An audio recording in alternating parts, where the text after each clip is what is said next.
Good evening and welcome to TC Network. I am Tingley Tim Hokip bringing you today's news. Today's top headlines include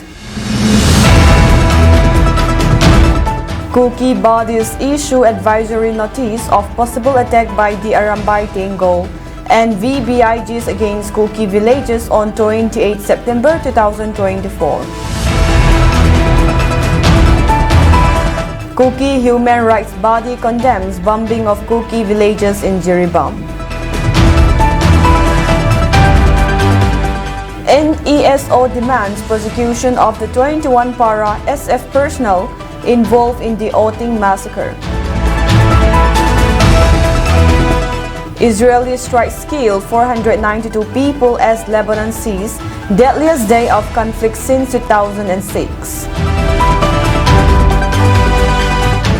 News in details.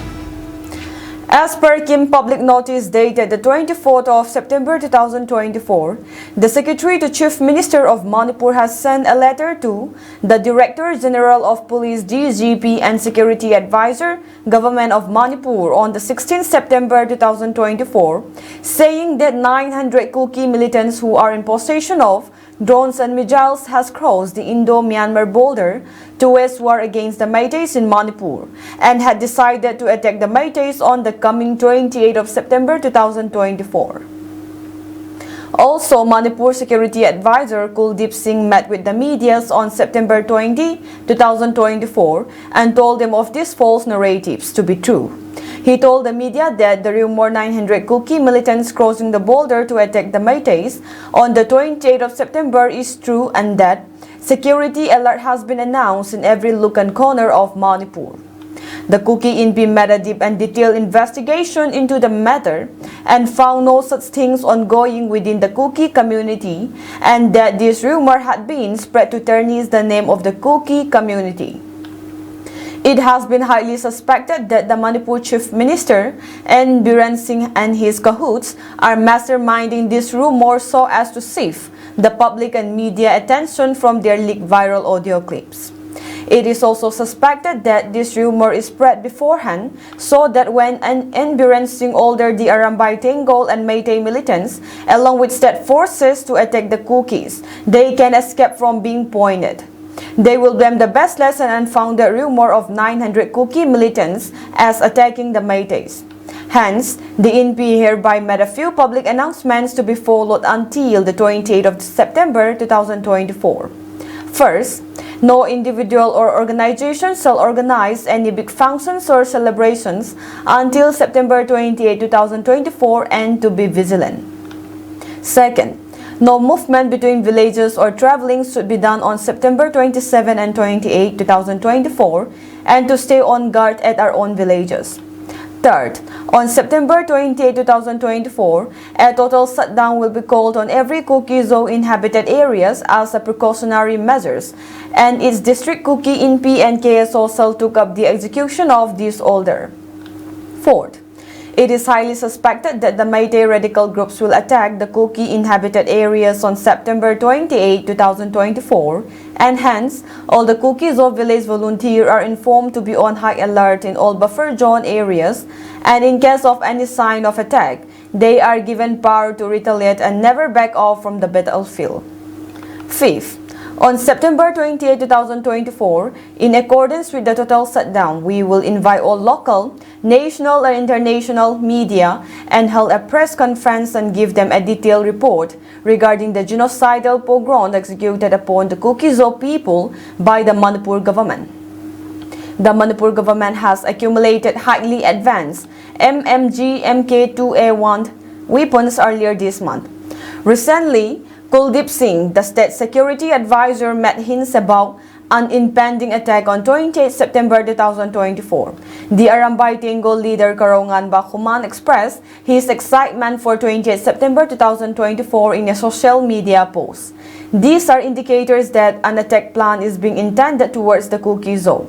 Previously, an assault on Kuki Zo occurred shortly after the Manipur government announced the presence of 200 Kuki militants in Jiribam.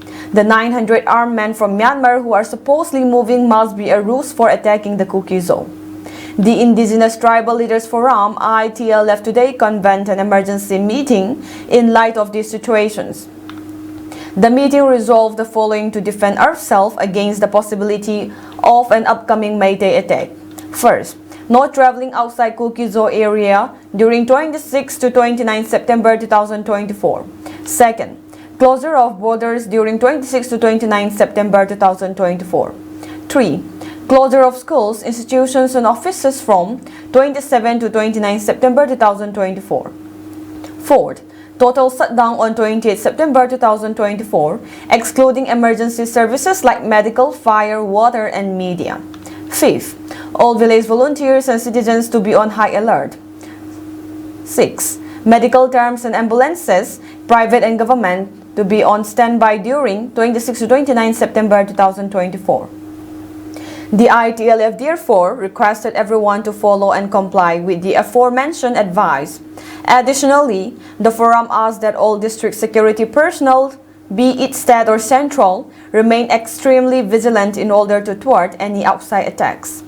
Meanwhile, the Kuki Inpi Cedar Hills also issued this urgent advisory to all Kuki citizens, calling for heightened vigilance and caution on September 28, 2024. In its advisory notice, Kuki Inpi Cedar Hills stated that there is credible intelligence suggesting that the radicalized Meitei militant group Arambay Tenggol may be planning to carry out a violent attack against our people. This potential threat stems from baseless and inflammatory lies being spread by Meitei extremists, falsely claiming that 900 Kuki militants have reached our state and are preparing to launch an assault on the Meitei population. We wish to remind our people that this tactic of misinformation is not new. Several months ago, similar rumors were circulated by the Meiteis, claiming that 200 Kuki militants were arriving in Jiribam to attack Meitei civilians. However, it was later revealed that it was the radicalized Meitei militants Arambay Tenggol who executed an unprovoked attack, killing innocent Kuki civilians who were only guarding their village. In light of these potential threats, we urge every Kuki in the region to exercise extreme caution and refrain from unnecessary travel on September 28, 2024. The Kuki Inpi Cedar Hills also strongly request that the Central Forces take extra measures to ensure the safety and security of the Kuki people during this period of heightened tension. While we remain vigilant and cautious, let us also remember that our ultimate goal is near. The perseverance and unity of our people have brought us this far, and now, more than ever, we must stay strong and resolute, added the notice. The Kuki Organization for Human Rights Trust, KOHUR, has vehemently condemned the recent bombings of Kuki villages in Mongbung and Sizang, alleging that Meitei militants in collusion with the state forces executed these attacks. The organization claims that military granite weaponry was deployed against civilian areas, resulting in significant destruction and displacement of Kuki residents. KOHUR described the assault as a blatant violation of human rights and said that the targeted bombings have heightened tensions in an already volatile region. They characterized these actions as part of a systematic state-sponsored effort to ethically cleanse Kuki communities. The organization outlined 4 critical points to support its assertions. KOHUR notes that despite the absence of militant activities in the targeted villages, they have been subjected to relentless bombardment. The use of heavy artillery in civilian zones is seen as a calculated attempt to inflict maximum harm.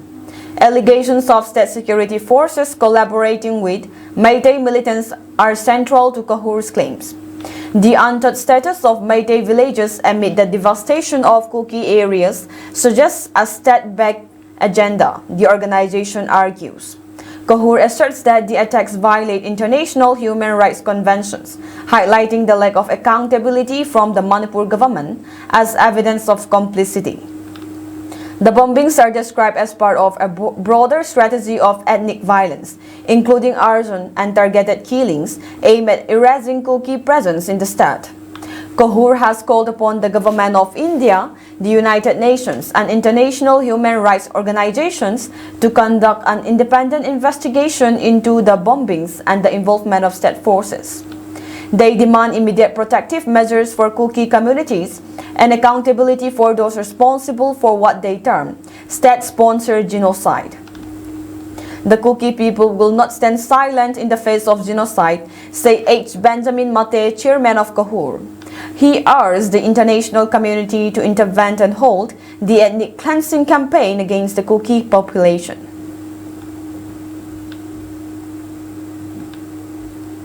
The Northeast Students Organization (NISO), a conglomeration of all Assam Students Union (AASU), all Arunachal Pradesh Students Union (AAPSU), all Manipur Students Union (AMSU), Garo Students Union (GSU), Khasi Students Union (KSU), Mizo Zirlai Pol (MJP), Naga Students Federation (NSF), and Tuipra Students Federation (TSF), representing the collective voice of the students of the Northeast, decried with the recent ruling by the Supreme Court of India regarding the Outing massacre.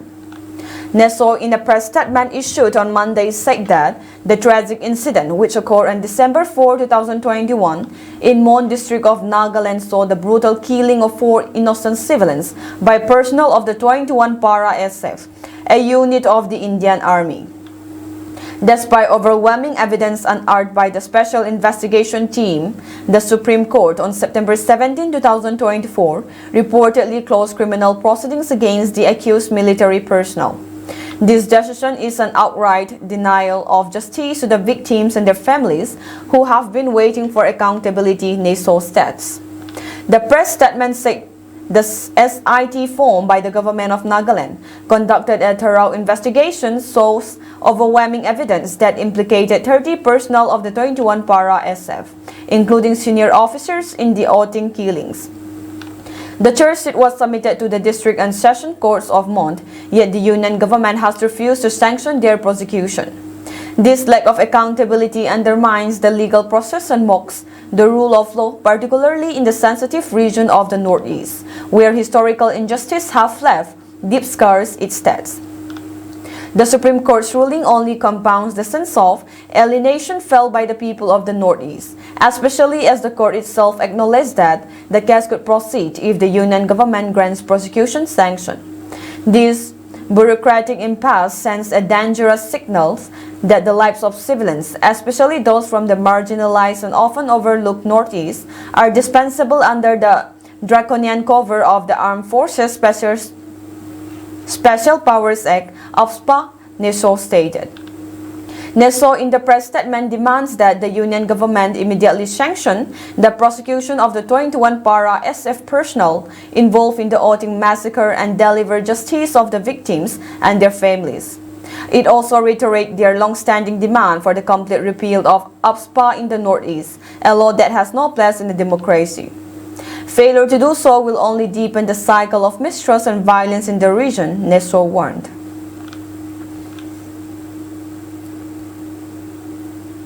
District Administration Lamka today distributed 1-week ration to IDPs living in different relief camps from Mini Secretariat Tuibong. SDO Tuibong jurisdiction consists of 47 relief centers with 7,165 individuals.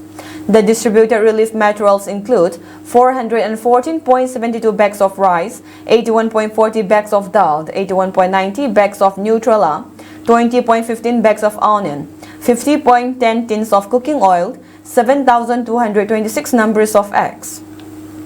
Relief materials distributed within the jurisdiction of SDO Lamka that consists of 32 relief camps with 5,552 individuals are 321.30 bags of rice, 63.60 bags of dal, 63.80 bags of Nutrela, 15.89 bags of onion, 39.10 tins of cooking oil, 5,612 numbers of eggs. Relief materials distributed within the jurisdiction of SDO Saikot that consists of 7 relief camps with 1,056 individuals are 61.70 bags of rice, 12.10 bags of dal, 12.10 bags of Nutrela, 2.90 bags of onion, 7.30 tins of cooking oil, and 1,066 number of eggs.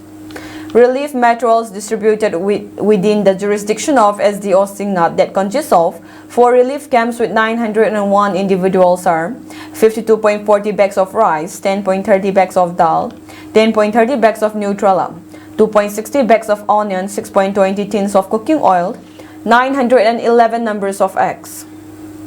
Relief materials distributed within the jurisdiction of SDO Sangaikot that consists of 4 relief camps with 871 individuals are 50.60 bags of rice, 10 bags of dal, 10 bags of Nutrela, 2.50 bags of onion, 6.20 tins of cooking oil, 880 number of eggs. Total number of relief materials distributed today are 900.72 bags of rice, 177.40 bags of dal, 178.10 bags of Nutrela, 44 bags of onion, 108.90 tins of cooking oil, 15,695 number of eggs respectively. It must be noted that other relief materials such as non-food items will be distributed again tomorrow.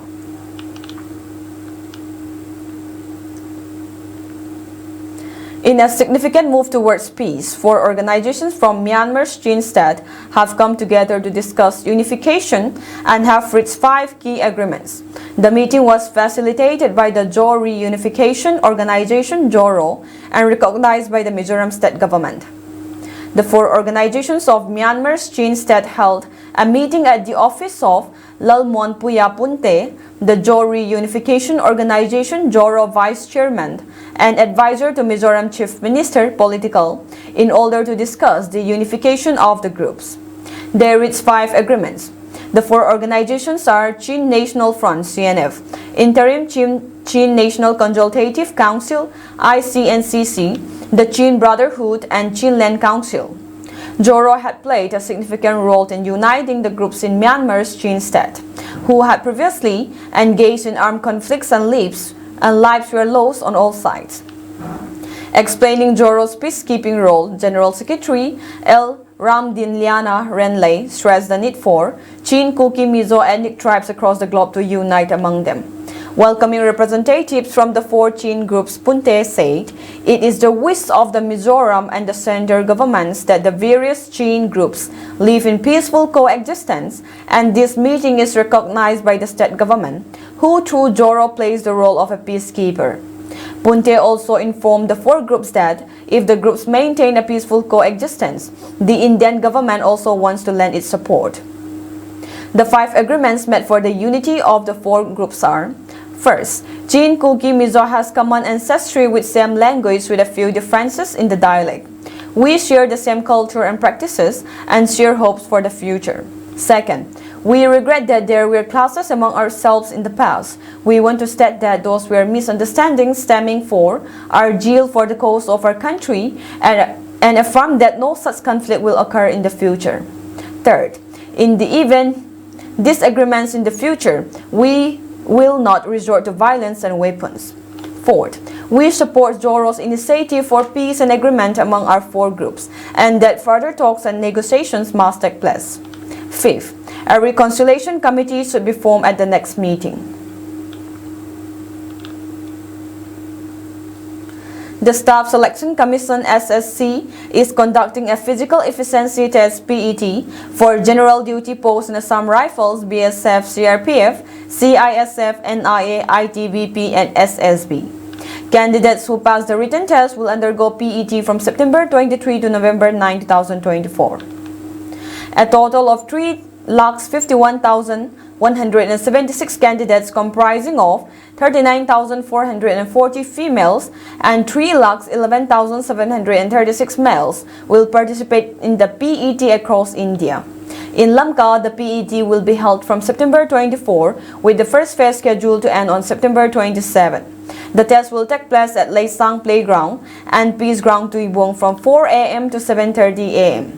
The KSO Churachandpur has requested candidates to assemble at Salbung Kholmun Kingkin M. Songkilt on Tedim Road. Initially, the PET was supposed to take place in Aizol, but due to students' organization's efforts, it will now be held in Lamka. This development has made Lamka an exam center for the SSC GD 2025 recruitment, which aims to fill 39,000 constable GD positions. The following important dates may be kept in mind. Application form submission October 14, 2024. Application fee payment October 15, 2024.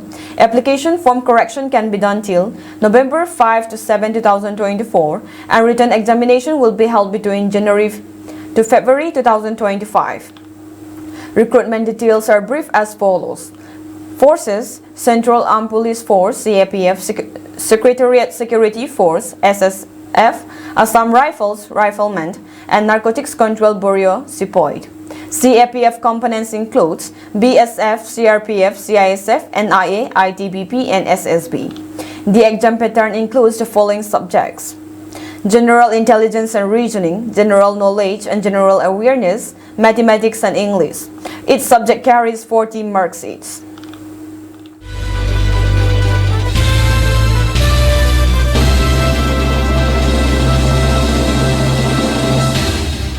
The shares of the small cap company jumped around 2% in Monday's trading session after receiving an order worth rupees 15.4 crores for the supply of full-scale combustors for the development of next-generation engines for defense programs.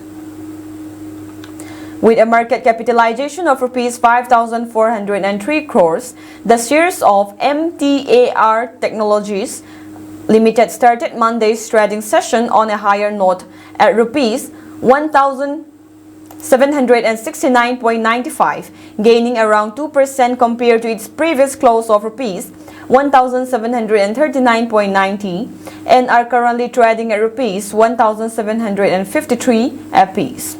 Such a positive movement in the share price was observed after the company, in an exchange filing, announced that it has secured a significant order with rupees 15.4 crores from the Defense Research and Development Laboratory (DRDL).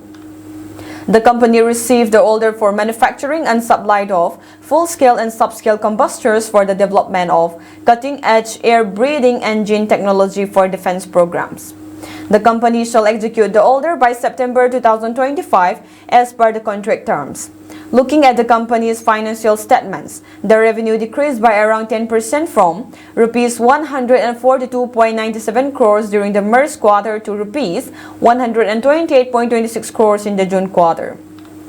On the other hand, the net profits declined by 9% from rupees 4.87 crores to rupees 4.43 crores during the same time frame. As of June 2024, MTAR holds a diversified order book valued at around rupees 894.22 crores, with expectations of substantial orders from sectors like nuclear, clean energy, and defense. As per reports, MTAR Technologies has retained its revenue guidance for FY25 in the range of rupees 830 to rupees 900 crores. The company anticipates a 45 to 50% increase in revenues compared to the previous fiscal year, which reflects a strong recovery and growth trajectory following challenges faced in FY24 due to shipment delays in the clean energy sector. Currently, approximately 66% of MTAR's order book is focused on the clean energy sector, including fuel cells and hydropower. The company plans to further diversify its customer base, which is anticipated to fuel future growth. In terms of key financial metrics, the company reported a return on equity of 8.29% and a return of capital employed of 11.92% for the period spanning FY23-24. Additionally, the net profit margin stood at 9.66% during the same time frame. MTAR Technologies Limited is a leading precision engineering company specializing in the manufacture of critical components and assemblies for the aerospace, defense, nuclear, and clean energy sectors. Senior Congress leader Rahul Gandhi said on Monday in Jammu and Kashmir's Poonch district that the Congress party has psychologically defeated the Prime Minister. Addressing a large NC Congress election campaign rally in the Surankonte area of Poonch district, Rahul Gandhi said, BJP and RSS people in Jammu and Kashmir and other states spread hatred and violence. They make our brother fight against brother. They only know to spread hatred and their politics is based on hatred. Hatred cannot be defeated by hatred. It can only be defeated by love. On one side there are people spreading hatred, and on the other side are we, those who want to open the shop of love. During our Bharat Yatra, we opened the shop of love in every state in India. Narendra Modi of today is not a shadow of what he was in the past. They bring laws and we oppose them, and they cannot pass laws now. We have defeated the psychology of Narendra Modi. When he came under pressure during the Lok Sabha polls, he said he was not biological, pretending to be in direct connection with God. This shows we have broken him psychologically by defeating his hatred with our love, said Gandhi, the leader of opposition in the Lok Sabha in India. Union territories are made up of states. States are divided into two states, but never in our constitutional history has a state been downgraded into a union territory. Today, your democratic right has been snatched. We will put enough pressure on them to restore your statehood, said Rahul Gandhi. Today, all your decisions are taken from Delhi, but we want your decisions to be taken in Jammu and Kashmir. We wanted statehood before the election, but they did not do it. They divide people on the basis of region, language and community. They are trying to divide Gujars and Panharis. We will carry everybody together, give all of them their rights and move forward together, said the Congress leader. While commenting on the job scenarios, he alleged in the entire country, Narendra Modi helps only 2 to 3 billionaires. He has waived of rupees 16 lakh crores of loans of billionaires. He has finished small industries, and because of this, employment is not available in the country, including Jammu and Kashmir. Congress candidate is fighting from here and NC is supporting us. I appeal to all my workers to support NC candidates wherever they are fighting elections, said Gandhi. National Conference President Dr. Farooq Abdullah also accompanied Rahul Gandhi to Surankote, where he addressed the Congress poll rally. Abdullah said, "The future Prime Minister of India, Rahul Gandhi, is here today, and our war is against the hatred spread by BJP and RSS. They first tried to divide people on the basis of religion, and now they want to divide us in the name of communities. This PM says Muslims are intruders and they produce a lot of children. He tells our Hindu sisters and daughters that Muslims will snatch their Mangal Sutra. We join hands to fight this. I request the BJP candidate Chaudhary Akram to withdraw from the contest and support the NC Congress candidate in Surankote. If you want to finish hatred, cast your vote for the Congress." Rahul Gandhi says he wants to stop the shop of hatred, but we added to his words that we want to sing the boat of hatred, Abdullah further said. He appealed to voters to cast their votes in favor of the Congress candidate in this assembly constituency, Shah Nawaz Chaudhary. The first case of the clade IB variant of Mpox has been reported in the country. Sources in the Health Ministry said that the Mpox case of this variant was detected in a youth who landed from UAE in Kerala last week. The ministry said that the patient's condition is stable and under observation. Monkeypox infections are usually self-limiting, lasting between 2 to 4 weeks, and patients generally recover with supportive management. Prime Minister Narendra Modi headed back home to India on Monday night after a hectic 72-hour visit to the US, during which he steered clear of domestic American politics, including giving a white berth to the two 2024 presidential candidates, Donald Trump and Kamala Harris. Modi's packed schedule, which included bilateral talks with outgoing President Joe Biden, a summit of Quad leaders, an address at the UN Summit of the Future, a community reception, and meeting with the high-profile CEOs left him little time to meet the candidates, both of whom have also been on the road electioneering. But a Trump teaser last week that Modi was coming to the US to meet him had triggered speculation about whether the MAGA Supremo would turn up in NYC or at the diaspora event at the Nassau Coliseum in Long Island, where Trump himself had held a raucous rally a few days before. As it turned out, it was just some hot air from the MAGA Puba, whose bloviating in recent months includes constant bragging about how world leaders respect him and seek him out. Apparently, some polite inquiries about his schedule from someone who desired to bring about a meeting may have been enough to assume Modi wanted a meeting. Trump is notorious for misreading or distorting conversations with world leaders.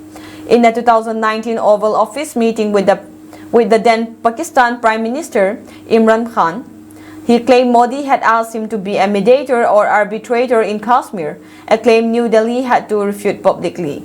Despite the country's attempts, or perhaps because of it, the Indian Prime Minister famously invited Trump for a Howdy Modi rally in Houston in 2019, impressing him with a 50,000 people Desi turnout. That in turn led Trump, who is freakily obsessed with crowd sizes, to begin his 2020 India visits with a Namaste Trump rally Modi hosted for him in Ahmedabad, where 100,000 people packed the newly built stadium named after Modi. While Trump talked up Modi ahead of his US visit on Friday, calling him a fantastic leader while holding out the prospects of a meeting, the Indian side evidently chose discretion after coping some criticism for the 2019 rally in which Modi laid it thick on Trump.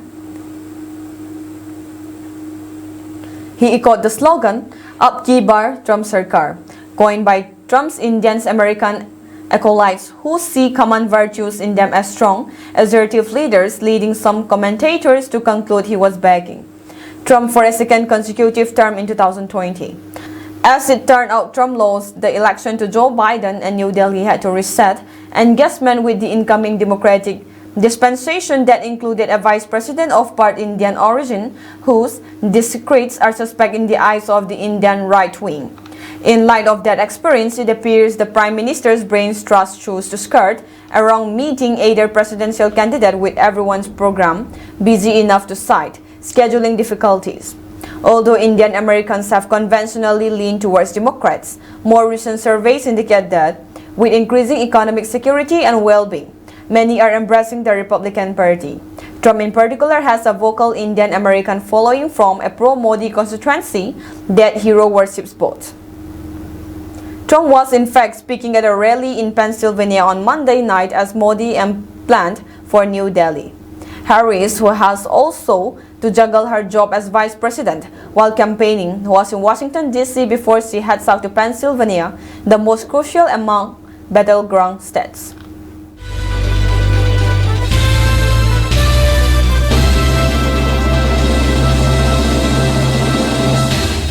Israel launched airstrikes on targets across southern Lebanon, killing nearly 500 people in one of the deadliest days of fighting in early 2 decades and fanning fears of all-out war. Some 1,650 people were wounded in the strikes and about 100 women and children were among the dead, the Lebanese Health Ministry said. Israeli officials said many of those killed were members of the Lebanese militia Hezbollah and argued that the group had planted rocket launchers in private homes. The strikes were a major escalation just days after an attack in which pagers and walkie-talkie owned by Hezbollah members exploded. Israel did not take credit for that campaign, but the group blamed Prime Minister Benjamin Netanyahu's government. "I want to clarify Israel's policy. We do not wait for the threat, we are ahead of it," Netanyahu said Monday.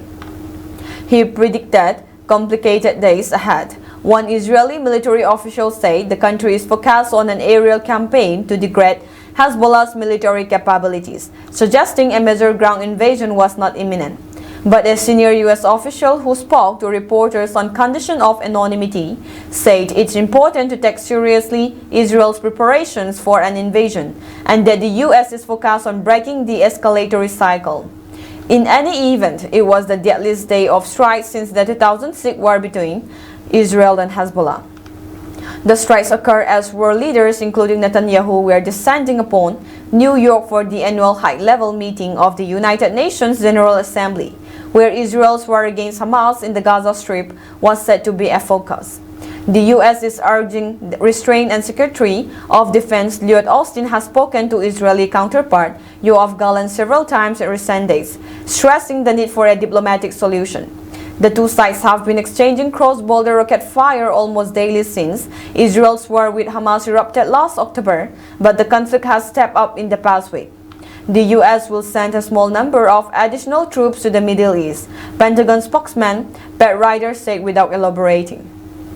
Netanyahu has said he would prefer using diplomacy to stop Hezbollah's attack, but such efforts are failing. His cabinet met the return of tens of thousands of civilians displaced from Israel's north by the threat of attacks a primary war objective last week, while Gallant has said the military focus should shift from Gaza and Hamas to the northern front and Hezbollah.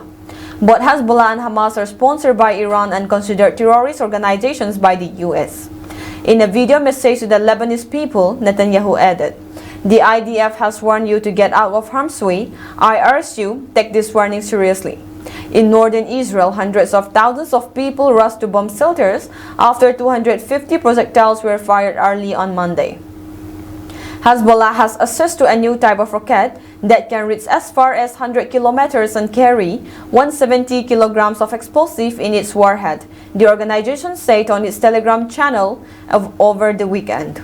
Hezbollah said it had targeted Israeli army sites north of Haifa as sirens sounded, including in civilian areas. Israeli medics said 8 people were wounded in northern Israel as a result of the Hezbollah assault. And Israeli police reported a house being hit and rockets falling in several places in the lower Galilee. In New York, Danny Danon, Israel's UN ambassador, said in an interview that Hezbollah has placed rocket launchers in private homes and other civilian facilities, and Israel had urged those nearby to move away from those locations. Netanyahu is scheduled to address the General Assembly this week, though his travel itinerary hasn't yet been finalized. Danon said Netanyahu was scheduled to land in the US on Thursday morning, speak at the UN on Friday morning, and to head back to Israel Saturday night. Now it can change because we will follow the events in Israel. A chilling tsunami warning has been issued following a 5.9 magnitude earthquake that shook Japan. A local news outlet via NTV News reported a 20-centimeter high tsunami wave observed at Kozushima port, while a 50-centimeter tsunami wave was seen in Hachijojima, Hachijotang, Tokyo. The Japan Meteorological Agency issued a tsunami advisory this morning for remote islands south of Tokyo after an earthquake potentially triggered by volcanic activity. The agency warned of possible tsunami waves up to 1 meter above tide levels on the coast of the Izu and Ogasawara island chains. The U.S. Geological Survey measures the quake strength at 5.6 magnitude. Despite predicting small swelling of waves along the southeastern Pacific coast, the JMA assured there is no danger from it. A tsunami of about 50 centimeters was detected in the Yane district on Hachizo Island roughly 30 minutes post-quake. Smaller tsunamis were detected on 3 other islands, Kozushima, Miyakejima, and Izu Oshima, according to other agencies. The offshore quake occurred approximately 180 kilometers south of Hachizo Island, which is about 300 kilometers south of Tokyo, the agency said. Residents on Hachizo Island reported not feeling the quake and only hearing the tsunami advisory, as per Japan's NHK public television. A tsunami advisory was in effect following underwater volcanic activity, according to Tohoku University seismologist Fumihiko Imamura. After an offshore quake hit with little notice, Imamura warned Tuesday that larger tsunamis could follow and urged vigilance amongst coastal residents. Television footage showed waves splashing against a wharf of Hachizo Island, but no major swelling was seen. Residents of Hachizo said they did not feel the quake and only heard the tsunami advisory, Japan's NHK public television said. Roji Minimoto, a Hachizo resident, told NHK that he was on high ground overlooking the ocean but did not notice changes in the water. "I can see some ships, but they don't seem to be moving violently," he said. Minimoto said that he did not feel the earlier quake. Imamura said Tuesday tsunami was believed to be related to undersea volcanic activity. He said larger tsunami could arrive much later and urged coastal residents to keep their guards up while the advisory is in place. The offshore quake was not felt and no major injuries have been reported. He said the tsunami was believed to be related to undersea volcanic activity that might have caused a rise or sinking of parts of the seabed. Imamura told NHK that such movement, unlike ordinary quakes, may not have caused rattling. A Russian RS-28 Sarmat intercontinental ballistic missile likely failed during a test earlier this month, according to arms experts and satellite imagery from the launch site. Major satellite images from September 21 show a crater about 60 meters wide at the launch site at the Plistex Cosmodrome in northern Russia and the maze around the area that was not visible in imagery from earlier in the month. Russia testing of the new RS-28 Sarmat Satan-2 nuclear ICBM reportedly failed yet again in Archangelsk, with the giant missile apparently exploding in the silo at launch, leaving a massive crater. It was not clear from the imagery or if the liquid-fueled Sarmat failed during a launch or if there was an accident during defouling. By all indications, it was a failed test. It's a big hole in the ground, said Pavel Podvik, an analyst based in Geneva who runs the Russian Nuclear Forces Project. There was a serious incident with the missile and the silo. Russia's defense ministry did not respond to a request for comment and has made no announcement about planned Sarmat tests in recent days. The 35 meters RS-28 Sarmat, known as Satan-2, has a range of 18,000 km and a launch weight of over 2,008 tons and carry up to 16 multiple independently targetable re-entry vehicle nuclear warheads as well as some avant-garde hypersonic glide vehicles, according to Russian media. Clean economy and anti-corruption deals of 4 pillars under the US-led Indo-Pacific Economic Framework (IPEF) will come into force in October, officials here state on Tuesday. Of the 4 pillars of the IPEF, the supply chain agreement was launched in February, which came into effect in South Korea in April. Discussions regarding the third pillars are still in progress. IPEF members are not required to join all pillars, and each agreement can be implemented with the participation of at least 5 countries, Yonhap News Agency reported. Trade Minister Cheong In-kyo discussed the progress of the IPEF with participating nations, officials said. Seoul's Trade Ministry said the implementation of these additional pillars will help create new business opportunities, generate jobs, and expand investment cooperation. The Fair Economy Agreement is expected to enhance taxation and administrative transparency with the bloc, fostering a more equitable business environment among member nations, the ministry added. Meanwhile, India signed key agreements focused on a clean economy, fair economy, and the IPEF overarching arrangement during Prime Minister Narendra Modi's meeting with the leaders at the Quad Summit in the US. The IPEF Clean Economy Agreement aims to promote technical cooperation, workforce development, capacity building, and research collaborations, and collaborate to facilitate development, access, and deployment of clean energy and climate-friendly technologies. It aims to collectively accelerate efforts of IPEF partners towards energy security and transition, climate resilience and adaptation, and GHG emissions mitigation, said the ministry. The IPEF Fair Economy Agreement intends to create a more transparent and predictable trade and investment environment across the Indo-Pacific. To achieve these goals, the IPEF partners will collaborate to enhance their efforts in preventing and combating corruption, including bribery, and supporting initiatives to improve tax transparency, the exchange of information, domestic resource mobilization, and tax administration. That is all for today's news, and have a pleasant evening ahead.